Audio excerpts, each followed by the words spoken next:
Welcome back to Carneades.org. Today we're going to be continuing with our series, How to Write a Philosophy Paper. In this video we're looking at summarizing a debate, which is one step up from summarizing an argument, an earlier video in this series. So, one guaranteed way to make a philosophy paper longer is to add more interlocutors, or other philosophers that are engaging in the debate. If the argument you are looking at is well known and not extremely recent, someone has probably argued with it. If you want to show that your objections to the argument are particularly novel, or that it needs defending anew, you may want to summarize the full debate on the topic, or at least the relevant debate to the point that you want to be raising. The easiest way to do this is to find two philosophers, or two camps of philosophy, that are actively in conversation with each other.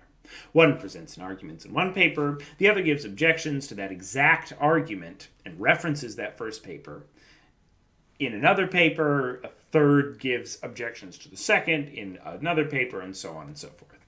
If this is the case, the only real challenge is finding all these papers, and then simply summarizing each argument one after another. If you have a particular point that you're trying to make, you may want to focus in on specific arguments over others, and you don't need to highlight every paper, especially for very well-known arguments, just those that are relevant. And how many papers you bring in will depend partially on how long you need your paper to be, but also which points of view you want to bring to bear. You don't necessarily need to have all of the points of view on a particular topic if there's only two that you're really going to be engaging with and want to show are in opposition, or show that one of them is correct and one of them is wrong.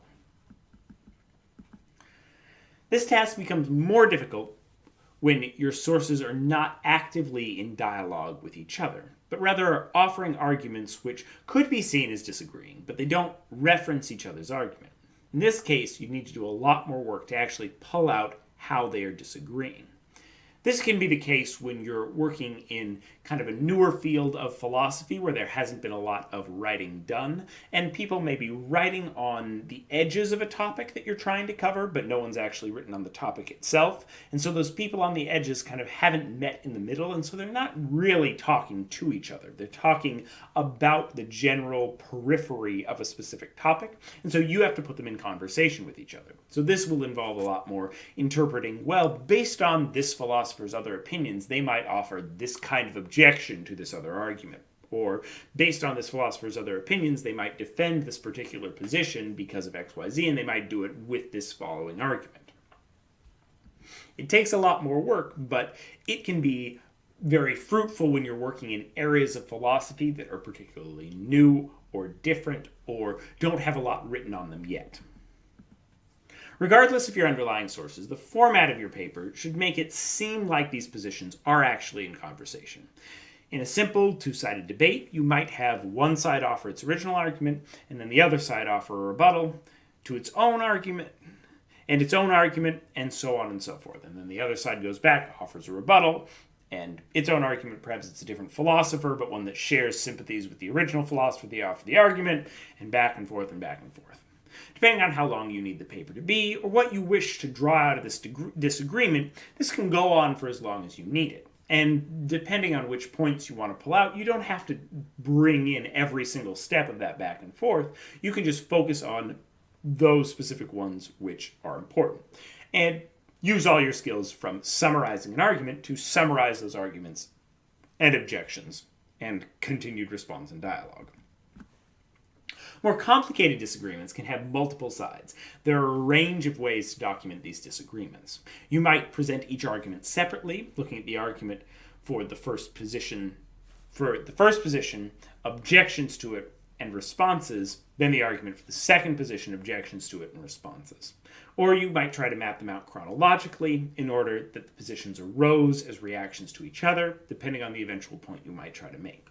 Another way that this might form is that there's one really famous argument out there, and people have objected to it, but they've objected to it from different directions. So it's not necessarily that there's two sides of a disagreement, but that there's one famous or very popular opinion out there, and from all different sides it's been attacked by people that wouldn't necessarily agree with each other on anything else, but agree that there's something wrong with this argument. So that's another way to kind of frame that debate, in which you would frame the initial argument and then go through the series of objections that have been made to it. So there's a lot of ways to handle that kind of a debate, and many debates look like this. There aren't just two camps that are going back and forth. A mid-length paper might include an introduction, definitions, a summary of an existing debate, not just the arguments, and your objections or responses to the most recent arguments in that debate. Though medium and short papers can have more of your own contribution, and some long papers that summarize particularly extensive debates may have very little, most papers, once they reach a certain length, have something that looks like the author's own positive view in them. So it's possible for a medium and short paper to have something that looks like your own contribution, and some long papers are really just about talking about what is out there in the literature. But usually, once you get to a certain length, you want to be offering your own view. That's not just objections or kind of continuing the debate one step further, but offering something of a positive view that says, this is what I'm arguing for, instead of kind of reacting to or just being critical of the arguments that are out there, saying, I'm going to offer my own argument. Here are the premises. Here's the conclusion. In the next two videos, we will look at different ways to present that kind of positive viewpoint. So summarizing a debate is a great way to stop if you're going for kind of a medium-length paper. If you're going for something longer, especially one where you really want to present, this is my point of view, you're going to need the next couple of videos. Next up, we're looking at lending support. Watch this video and more here at Carneades.org, and watch 2 new videos every single week for the whole month of October. Stay skeptical, everybody.